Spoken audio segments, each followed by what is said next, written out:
Hello and welcome, my vampires that curl dumbbells made of cheese. How you doing on this wonderful day here? It's Super John Bombo, and in this video, we're going to talk about the top 5 combinations of towers in Bloons TD6. So, I need to go through some ground rules here to make sure you guys understand what I'm kind of going for here in this top 5 rule, and I also want to point out that this is obviously my opinion, and it may not be the true best combinations in the game, but they're my best combinations in the game. Let me know what yours are in the comments below. Another thing that I want you guys to keep in mind here is kind of a few different sort of ground rules that sort of organize these guys in. First of all, price to performance. So you definitely want to keep in mind the amount of money that you're spending on these towers here and how much they're going to cost together. For example, if you buy a Legend of the Night in combination with, how about a freaking Fly Fortress? Well, obviously it's going to be a pretty good combo here, right? Well, yeah, but we want to think about what's going to be a reasonable price to performance ratio. Something that might be a reasonably expensive tower that kind of get you going in the game and allow you to afford those real good 5th tier towers and stuff like that. That's the number one thing that I want to think about. The second thing I want to think about is the upgradability. Yeah, we might be talking about some 2nd and 3rd and even 4th tier towers in this video. Do they have the ability to get upgraded in this game, or are they just kind of stuck the way they are? That's definitely something you have to keep in mind while thinking about these upgrades. Long-term performance is another one. Yes, maybe they're really, really good up until round 80, but then they just suck after round 80. Well, then there's not really that much of a point of saying they're the best tower of all time, right? Or the best combo of all time. So we have to keep those things in mind. And the last thing that I want to point out is that there is no elk buff combo rules for this video. So I will not be elk buffing any of these combos at all. So keep that in mind throughout this video. Number 5. This is a very interesting combo. This is going to be the Icicle Impale in combination with a Perma Spike Factory. I usually like to go for the faster production, even if it causes me issues, just alpha buff them. But this is a fantastic combo because everybody knows how powerful the Perma Spike is. It's been nerfed and nerfed and nerfed, and it's still really, really freaking good as a tower. But a lot of people don't realize that the longer you keep the Bloons on the screen, the more the Perma Spike is going to do damage. So your best bet is even on these crazy rounds, like round, 98 or something like that, some of the toughest Bloons in the game, you can have a very, very interesting Icicle Impale here. Just kind of put them on strong or last, or even leave them on first here, and you're going to do a great job of slowing all the Bloons down to allow yourself to do more damage overall against these Bloons. Of course, this is not a foolproof plan. Usually you don't have just 2 5th tier towers against round 98, but this is a great combination, guys. Trust me on it. It's going to give you a lot of extra popping power in your, kind of setup over here. And the longer you keep those Bloons on the screen, the better you're going to be off. So even against round 98, I mean, we are going to lose some lives here, but holy crap, one of the toughest levels in the game, spending about $50,000, maybe $60,000 tops, and we're doing this fantastic. That's almost unbelievable, guys. But that's still why it comes in at number 5 on my list. It's still not going to do it by itself. You need some extra towers to make it work. Coming in at number 4 on our list is going to be the Flagship Carrier. But in combination with what? Well, I mean, most towers are actually going to be getting quite a big benefit by being on top of the Flagship Carrier. It's not that you can put them anywhere, but you can still put them in a lot of interesting spots that you normally would never be able to put things on, especially being able to put things on top of the actual track where the Bloons are going to come on. And one of the best towers to put right on top of where the Bloons are going to go is going to be a tack shooter, my friends. We're talking about the tack zone.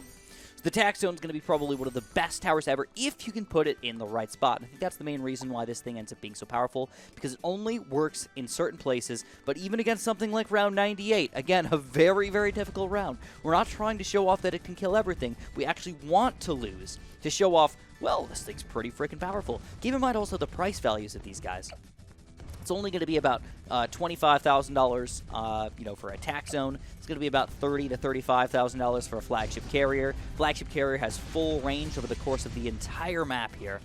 And you have the ability to buff these guys in very interesting ways with just minor costs on the village. You get free cam detection for these guys, and you can get a primary monkey village as well to buff the tack zone, and to get jungle drums as well on our Flagship Carrier, guys. But again, it only comes in at number 4 because even though it's very, very powerful, it's sort of difficult to get it to work on a lot of maps. Not every map has water. Not every map has the ability to, not even just build a flagship carrier, but build it in the right spot where we can actually have this flagship carrier be on top of where we want to pop the balloons, right? It has to be a very specific location. So as you can see, round 98, guys, an absolutely ridiculous round, and we're still doing fantastic here without any camo detection, without any bonus village action here, and it looks like we might, even though it's going to be really close here, we might get close to almost soloing round 98 with these guys. There is a few Oh My Gods here. A few Bloons trying to sneak through in the end. Yes, they will. Okay, so Bloons will leak through here, kind of as expected. It's round 98. You don't expect to take these guys down with 50 grand or 60 grand here. But unbelievable, the amount of true damage that we did due to these guys. Straight up crazy. But because of those limitations, it still only comes in at number 4 on our list. Number 3! So coming at number 3 on our list, guys, we've got the Submarine and the Ninja. Why are these towers that you'd end up using? Well, 5th tier, right? I mean, no, we're actually going to go for a low tier sub here. Only an advanced intel, either airburst archer, triple guns, whatever you're feeling at this point, with a low level ninja, either a ninja discipline or a seeking shuriken ninja here. Very, very low cost, but high damage ratio, including camo detection. One of the best starting towers in the game.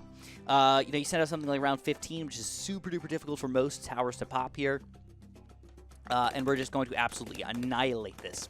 Now, keep in mind that what we're doing here is we're giving the advanced intel of our sub to the ninja to allow the sub to hit balloons that are in range of only the ninja and the ninja alone at this point in the game. But usually you'd also have a little bit of extra bonus range because of your hero or other towers in the game, for example. So you definitely got to keep that in mind. That was round 20, and obviously we owned it. 31, man. This is not that expensive of a tower combination here, and we're absolutely dominating. And this isn't even with the triple guns yet, guys. This is why this is such a powerful combo, and I highly recommend you get used to it here. Now, I don't think we can take down round 40, but you know what? Let's give it a quick shot here. We're going to take down round 39. I don't remember if there's lead balloons on here, but if there are, we're probably screwed. Maybe I'll throw it out a quick cannon just to kind of pop those things, but straight up unbelievable for the amount of popping power we're getting out of this, and we can pop camos in addition to all of that, which is just straight up unbelievable. For spending this amount of money on 2 towers right here, this should not be the case, but it is, my friends. Almost took down around 39 by ourselves with these 2 little measly towers. That's crazy. Let's send out one more just to prove that we have camo detection here and show off the true power. Uh-oh, regen balloons though. Oh man, regen balloons. But it don't matter. And, oh, it's going to be close here because we don't get any camo detection for our sub here. It's only in range of the ninja here. And it's still around 42 we take down with these measly low-level towers. Highly recommend you guys get used to these lower sub-ninja combo. It is great. You probably don't want to go too much money invested in them because they're not great for late game. But as they are, as a low-tier, decent tower, they're going to give you the most immense amount of pop and power you've probably ever seen in your entire life. And that's why they come in at number 3 on our list. Coming in at a juicy, delicious number 2 on our list, we've got the Wizard and the Mortar. We're going to talk about the biggest one, the biggest mortar in existence, the biggest explosion that's ever existed, with a faster reload, but honestly, both are actually a pretty fair upgrade these days, in combination with a bottom path Wizard. This is going to be the Prince of Darkness. Now, this actually is, it gets extra specially powerful above round 81. Now, this is, of course, a reasonably expensive combination here. Talking about, 25 grand and maybe another 35 grand here for these 2 guys to get. So they're definitely a long-term late-game strategy. But let me tell you, man, once you get these guys going, they are beastly. This is round 81. We're going into bonus rounds here. Maybe we'll test it out against round 98 as well, but in sandbox mode, you don't get the round bonus that you normally do like in the other regular games, so you have to be a little bit careful with that. You have to make sure they're actually popping balloons. It's going to be extra worse against round 80 and all the previous rounds. And the reason why this is such a fantastic combo is because the Mortar is going to end up, let's check it out, man, round 98, let's do it. The Mortar is going to end up doing a lot of your regular popping power against all the lower tier balloons. Doing a decent amount of popping power against the higher tier balloons, and this guy is just the best cleanup of all time. He doesn't let balloons sneak through unless there's just so many of them that they really, truly do overwhelm. And a good way for us to test this out is round 98, the best overwhelming level in the game. Look at this, guys. Oh, my God. And again, I still think we're probably going to end up losing lives here.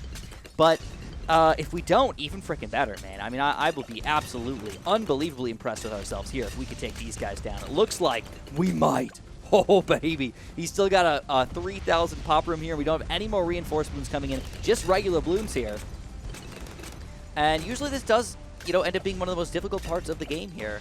And we just took down round 98 by ourselves, and that's why this is a fantastic combo. This is a somewhat recent combo for myself. I'll admit it, I haven't known about this combo for a while, but it's mostly because they just recently buffed the Prince of Darkness and have been trying to find really good combos with him, and this is just solid, guys. Highly recommend you check into this for any of your gameplay on hard, impoppable, chimps even. You can use the Prince of Darkness on chimps, and he's still a pretty good tower here. Coming in at number 1, the best tower combo in the game. You guys probably know I love Adora. I think she's fantastic as a tower, fantastic as a hero. Just a great combo with a lot of other towers here. And the best combination you can ever use with Adora is going to be your Ninja. They end up being the most powerful duo of all time. Now, one of the weird things about Adora is obviously she's a hero, so I didn't say we couldn't use heroes, but I don't think many of the other heroes are necessarily great combos with each other. But I think that Adora with the Ninja ends up being the most powerful combo in the entire world. And I'm going to cheat a little bit. I'm going to tell you guys that another great tower to add in here is going to be your Alchemist, all right? But even without them, they end up being so unbelievably powerful. It's just kind of ridiculous. We're going to upgrade to a decent level Ninja here. We'll go for a 4th tier Ninja. Now this, nothing is going to be super duper cheap here. We're talking about getting these guys by around round 40 or so, all right? You can easily afford this, by the way. Village on top of it with a 4th tier Alchemist. By round 40, you can get all 3 of those guys, probably plus a village, and still be able to afford it by round 40. We're talking about taking down the first Moab by ourselves. All right, easily, by the way. Not even like, oh, it was a little bit close here. No, we take them down. We kill Moabs without or even using our abilities. We can move up to around 45 here, man. A crazy balloon level already. And the reason why it tends to be the best combo in the game, though, is because it allows you to save money. We don't spend that much money on this guy. We're spending $1,000 on Adora. We're spending $4,000 or so on our Ninja. And then we save up our money. We beat round 45. We beat round 49. We beat round 50, 53, 55, 57 with very, very little help beyond that. And then we spend our money on the other 5th tier towers that we know we're going to need for the late game. This is a starting setup, for sure. 49, one of the biggest blue levels in the game, guys. If there's ever a level that's going to destroy your face-off, it's going to be around 49. All right, it kind of comes out of nowhere.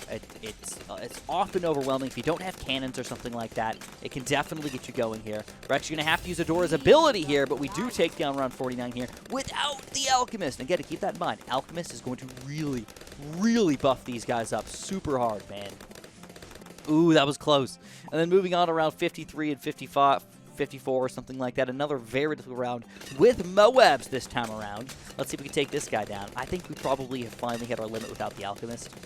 We're getting close here, but this is going to be tight. Looks like the Bloons will sneak through, and even the Moabs are going to be difficult for us without using our real good ability here. They do sneak through quite a bit there, but 54, man, with 2 towers, about $5,000 of money. Could you imagine what you would do with your extra $25,000 that you would have right now? That is just insanity. This is the best combo in the game. They have no true weakness, only camo leads, but even then, when you get your Alchemist, the camo leads shouldn't even be an issue in that scenario. Or when you get your Village, which I highly recommend you do. Gonna be a non-issue combo here. This is the best tower combo in the game. You can pop leads, you can pop purples, you can pop camos, you can pop everything with these guys. And whenever I have a go-to easy strategy video, I always pop into these 2 guys right here because they end up being so gosh darn powerful.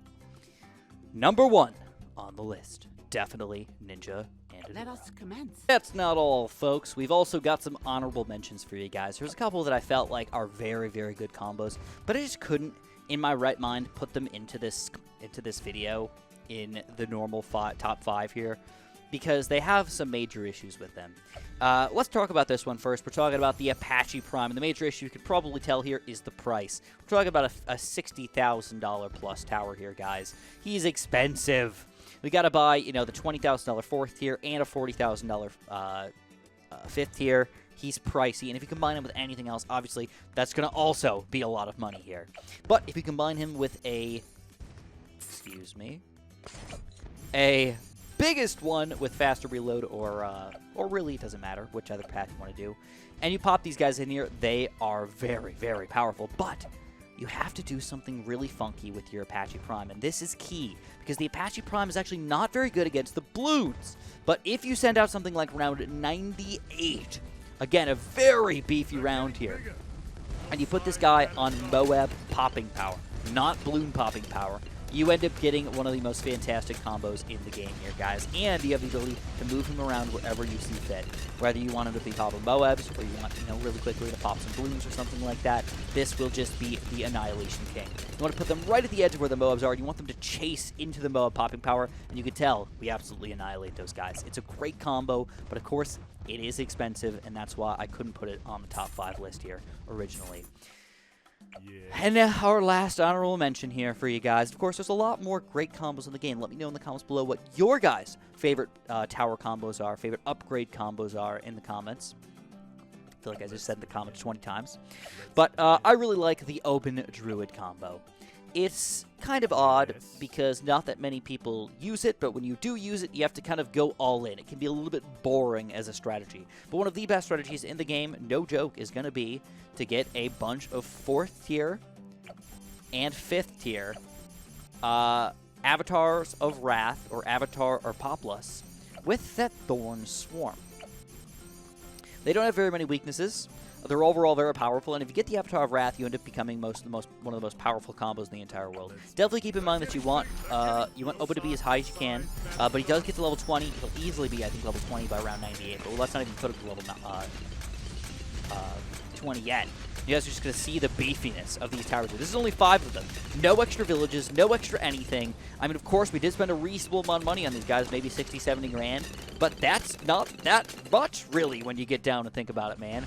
This is pretty solid as a combo, and you can add more and more, and you can alchemize them or even get a freaking ridiculous permabrew if you really want to go cray-cray on these guys.